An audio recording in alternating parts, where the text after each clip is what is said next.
¿Qué tal, mi gente? Bueno, esta ya es la sesión final, ¿verdad? Del programa. Si te integras ahora, quiero que sepas que en el primer set, o la primera parte del programa, hablamos del libro escrito por nuestro amigo y el mío, el ingeniero Ramón Alburquerque, al que yo apoyo para la convención del PRM el 1 de octubre. Ese es mi candidato. Bien, e invito a toda aquella persona que esté inscrito en el PRM, aunque esté nombrado en el gobierno, vote por el señor Ramón. El señor Ramón no va a permitir que lo cancelen. Además, esos secretos no hay forma de saber. Por más que le quieran de que meter cuentos o cucos de que sabemos, eso es mentira. No hay forma de saber por quién usted votó. Vote secretamente por el ingeniero. ¿De acuerdo? Una persona seria, capaz. El sabio, es como yo le llamo el sabio, porque sabe mucho de muchos temas. Muy bien, para darle el paso en el segundo set, empezamos a hablar de los indicadores de calidad con relación a la entrega de energía eléctrica en la población. Y hablamos de los apagones. 3 indicadores, SAIFI, SAIDI y CAIDI. Entonces, en este tercer set, antes de darle el paso al ingeniero Juan Trillo, que va a tratar un tema geopolítico, vamos a ver una imagen. En la imagen número 7, señor director, vamos a ver. En esa imagen es un estudio que hizo el Banco Interamericano, el BID, sí, de Desarrollo Interamericano, el BID. Fue en el 2021, claro está, no encontré otro más reciente. De hecho, está en el enlace ahí, la misma imagen. Imagen número 7, señor director. Compara 9 países latinoamericanos y del Caribe. 9 países. De los 9 países, fíjense donde dice SAIDI y SAIFI, que República Dominicana es de la que tiene... no, un momento. Está Panamá ahí. ¿Cómo es? Está Panamá con 3. Sí, lo que pasa, vamos a quitar la imagen porque no es la imagen. Y me da la impresión que no le envié la correcta, lamentablemente. Me di cuenta ahora. La imagen que quería compartir, de los 9 países, el que tiene el peor índice es República Dominicana. Sí. Tanto de SAIFI, así es. La frecuencia de apagones, y SAIDI, duración de los apagones, es dominicana de los 9 países comparados. Así es. Eso es lo que quería mostrar, que dejé la imagen, me confundí. Así es, pero las imágenes que tú tienes ahí, doctor, son las imágenes... Es la cantidad de empresas distribuidoras. Correcto, distribuidoras, sí, que tiene por países. Sí, que en un programa pasado había dicho que aquí estamos obligados a depender de una. Por ejemplo, yo no sacar eso, no puedo cambiar a Edesur, no puedo cambiar. En otros países, fíjense que en esa imagen que se mostró, que no es la que quería mostrar, Brasil tiene 100 y pico de empresas. 163. Que tú puedes ir. En aquel momento yo dije de Francia, pero no en Francia, en Japón. Sí. En Japón te llaman a ti y diciéndote, mire, si usted cambia de compañía, usted puede ahorrarse tanto en Japón, porque están comprometidos con la eficiencia energética, con el ahorro energético. Aquí no, aquí estamos obligados a tener los malos servicios de las únicas 3 que tenemos. Chile y son malos los 3. Chile tiene 18, Colombia tiene 21. Así, República Dominicana y Panamá son los que menos tienen. Sí, aquí no. Y República Dominicana tiene las 3 distribuidoras, tal vez tiene a CEPEN o al de Samaná, doctor. Y en el caso de Panamá. Seguro, porque el informe no lo detalla, pero sería elucubrar. Sí. Bueno, ingeniero Juan de Dios. Sí. Bueno, hay un tema que debemos de tocar aquí, porque en esta semana se dio un conflicto o un golpe de Estado que derrocó al presidente de Gabón. ¿Dónde queda Gabón? Gabón es un país que está en la costa occidental de África, por la costa central occidental de África. Está al oeste. Al oeste, correcto. Occidente. Y está en el Golfo de Guinea. Ahí cerca está Guinea y está Guinea Ecuatorial, que es el único país de África donde se habla español. Sí. Porque fue colonizado por los españoles en el siglo XIX. La Unión Africana, que me perdonen, pero ahí siempre están matando y siempre hay un desorden, siempre hay un conflicto, pero, doctor, siempre hay una guerra. Dios mío. ¿Y qué? No. Hablando de este tema, doctor, vamos a tocar el tema de los golpes de Estado. Y usted se va a sorprender cuántos golpes de Estado se ha dado en África.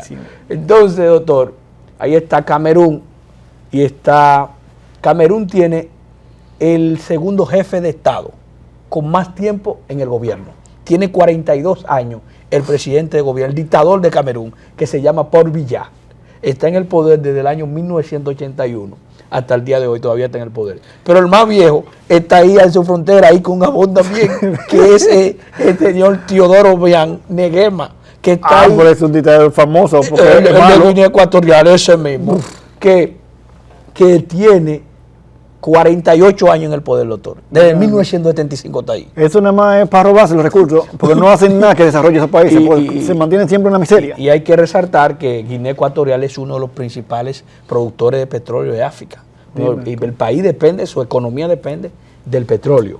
También Gabón pertenece a la OPEP, porque Gabón, Angola, en Nigeria, son de los pocos países de África que pertenecen a la OPEP. Son como 6 o 5 países. Está Gabón, está Guinea Ecuatorial, y otro que produce petróleo también está Libia, y está Nigeria, y está Argelia, que producen petróleo. Entonces, en el miércoles le dieron un golpe de Estado al presidente Ali Bongo, que es hijo del expresidente Omar Bongo. ¿Cuántos años tenía ese? Cuando su padre murió, era el presidente con más tiempo en el poder en África.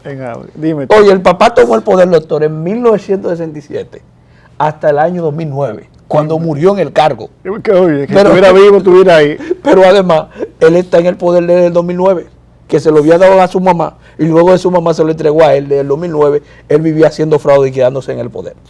Supuestamente lo que dice la oposición. Y las elecciones que se celebraron el domingo pasado, doctor, según alega la oposición, que hubo fraude. No tengo pruebas, pero tampoco tengo dudas. Entonces, ¿qué pasa? Cuando los jefes militares vieron eso, doctor, dijeron, no, nosotros no vamos a dejar que el país se desestabilice. Entonces nosotros vamos a tomar las infraestructuras estratégicas. Es decir, vamos a tomar el país y vamos a apresar al presidente de manera domiciliaria, como lo han hecho. El hombre lo trancaron en una casa. Entonces instauraron una junta militar, y esa junta militar se llama la Transición Institucional, dirigido por el general Nguema. Sí, porque en día, el mismo apellido de Teodoro Obiang Nguema, sí, porque ellos hacen frontera. De Guinea, sí. Bueno, pero en día pasado también hubo un golpe de Estado en otro país ahí. En Níger. Hacen un mes. Te digo que en Níger ahí siempre hay una novedad. Siempre un conflicto, un golpe de Estado, una guerra, una matanza, un asunto en África. Me perdonan y tengan una amiga africana que la quiero mucho, sí. Pero me perdona, no estoy hablando específicamente de migrantes, sí. Sino que siempre una situación. Sí, entonces, así es, doctor. Gabón es uno de los países más pequeños de África. El país más pequeño de África es Gambia. Pero en Gambia hubo un golpe de Estado en el 2017. Entonces tuvo que entrar ahí la ECOWAS o la CEDAW, que es la Comunidad Económica de África Occidental, que está dirigida por los países de África Occidental, como por 14 países. Y tienen una fuerza armada entre ellos mismos cuando hay un intento de golpe de Estado. Entonces, en el 2017 entraron las fuerzas senegales de Senegal, que hace frontera con Gambia, también entraron los nigerianos y decidieron derrocar o sacar al presidente que había perdido las elecciones, que no quería irse del poder, que era el presidente Alat, que después lo sacaron del poder después de tener más de 25 años en el poder. Entonces, ahí está Gabón, que es un país de 267.000 kilómetros cuadrados, con más de 2.4 millones de habitantes, un país que es uno de los más corruptos de África y uno también de los países más pobres, porque África, de los 3 países, a diferencia de los 3 países más pobres de África, existe la República Centroafricana, que es considerado uno de los más pobres, pero el más pobre es Burundi, que está la etnia de los Tutsi y los Hutu, cuando se da en 1994, la masacre, y es considerado como un genocidio cuando el grupo de los Hutu y los Isi y los Tutsi decidieron entrar en conflicto, un conflicto ancestral, luego que asesinaron al presidente Nguema, luego que iban a resolver un conflicto entre Ruanda y Burundi en Uganda, y el avión explotó, y eso desató, doctor, que los militares fueron y agarraron la etnia de los Hutu y eliminaron casi todos los Tutsi. Y en menos de un mes, según lo que dicen los cálculos, mataron entre 800.000 y 1 millón de Tutsi. Wow. Oye, fue la masacre. Por eso le costó al secretario general de las Naciones Unidas, que era Butlo Ghali, la reelección en la Secretaría General. Ese fue uno de los pocos que no se reeligieron en las Naciones Unidas. Por este caso, porque las Naciones Unidas o la comunidad internacional hizo caso omiso, pensó que ahí no estaba pasando nada. Y cuando fueron a ver caso, doctor, los cadáveres estaban en el suelo. Entonces, eso que están esperando que pase en Haití parece también. Parece ser. Entonces, doctor, en Gabón los jefes militares tomaron el país. La oposición está de acuerdo, parte del pueblo ha salido de la calle y otros países que hacen frontera, como el caso de Camerún y también el caso de Ruanda, que no hace frontera, pero Ruanda hace así. El presidente Paul Kagame decidió, él y Paul Biya, hacer una reestructuración en la fuerza militar. No, porque cuando tú ves lo que está pasando ahí, tú tienes que cambiar militares. Para que no le den un golpe de estado. La vuelve remoto, ¿cómo es? Cuando tú ves que tu vecino tiene problemas, ponga tu barba en remoto. Entonces eso es lo que están haciendo ellos. Entonces removieron la Fuerza Armada. Y eso no lo veo mal, es una táctica aplicada. Cuando tú ves que la Fuerza Armada están cogiendo a Níger, están cogiendo a Burkina Faso, entonces tú tienes que hacer algo. En cualquier momento te pueden dar un golpe. Entonces, doctor, desde el 2020 hasta el día de hoy se han dado 8 golpes de Estado en África y los 8 han sido exitosos. Burkina Faso, 2022. Chad, 2021. Mali, 2021. Pero en el Chad asesinaron al presidente Idris, que estaba en el poder desde el año 1989. Dime tú. Pero también intentaron dar un golpe en el 2021 al presidente de Guinea Conakry, que es Alpha Condé. Pero el tipo se reburujó y ahí volvieron y le instalaron al poder. Pero intentaron también dar un golpe en Guinea-Bissau, porque son 3 Guineas. Hay Guinea Ecuatorial, Guinea-Bissau y Guinea Conakry. En Conakry ahí se habla francés, en el Bissau se habla portugués y el otro se habla español. Entonces, desde el año 1960, doctor, hasta el día de hoy, en África se ha dado 200 golpes de Estado. Dígame tú. Y desde el año 1960 hasta el 2000 se ha dado en África cerca de 160 golpes de Estado. El país con más golpes de Estado en África ha sido Sudán, con 18 golpes de Estado.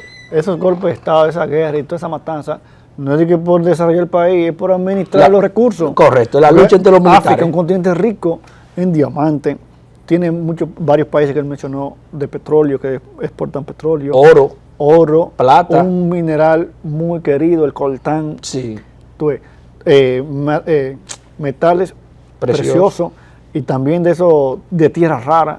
Así es. Oye, es un continente rico, pero siguen matando. No es para desarrollar el país porque un continente también es una miseria. Así es, pero también se dio golpe de Estado, doctor, actualmente ahí en Sudán, que es el país que ha sufrido más golpe de Estado.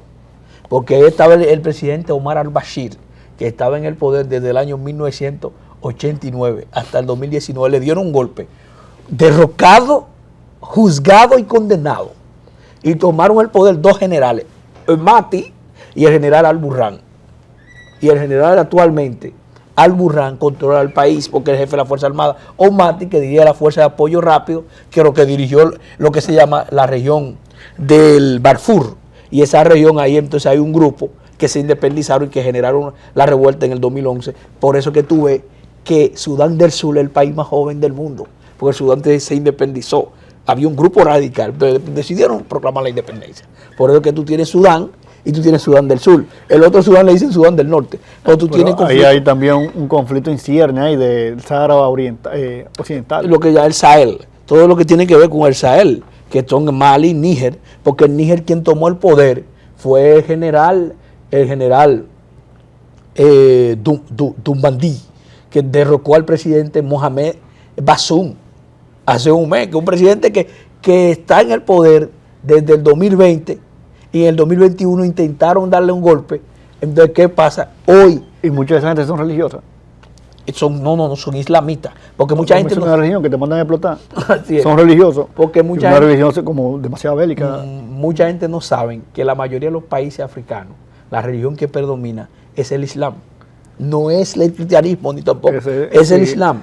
Yo por ejemplo, todo el Sahel son omitirlo porque hay una línea que son asesinos. Así es, son judaístas. Los judaístas lo que creen. Yo sé que hay una religión como que tiene una línea muy agresiva. Lo que practican el jihad son los que creen que el musulmán, la religión del Islam, debe ser impuesta a través de las armas y la guerra. Porque esos son los que siguen el jihad. Pero el jihad tiene diferentes nombres. Porque tú tienes que, por ejemplo, en Israel, tú tienes Hamas, que es el brazo de la Fuerza Armada que entiende que para dirigir el país hay que imponerlo a través de las armas. Pero ahí está Fatah, que es el brazo político. Y Hezbollah. Y Hezbollah, eso tú lo tienes en el Líbano. Así es que se llama. Pero ellos son los radicales. Porque tú tienes los ortodoxos y los radicales. Los radicales son los chiitas. Y los sunitas son los ortodoxos. Porque los sunitas, tú tienes los salafistas, tú tienes los sufí, así sucesivamente, que son los que están en diferentes países. Los sufí están en Chechenia. Ya que lo menciona, ahí en Medio Oriente, ese conflicto es por esa diferencia de la diferencia, correcto, y esa diferente corriente. Entonces, religiosa. Pero ¿qué pasa? En Gabón, la religión mayoritariamente que se sigue es el cristianismo. Pero el problema hay un control militar, porque los militares quieren dirigir el país, los recursos naturales. También están los grupos Wagner, que están en África, más de 30 países, y le están dando apoyo a esos grupos rebeldes. En la mayoría de los golpes de Estado ellos han participado de manera estratégica, no de manera activa. Entonces, África en este momento arde, el continente que más golpes de Estado ha tenido a nivel mundial, y en este momento las Naciones Unidas no ha podido definir una política de estabilidad, a pesar de que después los golpes de Estado en los años 60 relativamente se vivió en los años 2000 una estabilidad, pero en este momento han vuelto de nuevo los golpes de Estado. Nosotros lo vamos a dejar aquí. Esperamos que Gabón sea un país de estabilidad y de desarrollo y que el presidente Ali Bongo vuelva a su puesto como mandatario a dirigir a su país. Pero es una decisión que lo tiene que determinar la comunidad internacional y buscar la paz y que la paz sea duradera. Nosotros nos vemos el próximo sábado cuando el reloj marque las 8. Así es.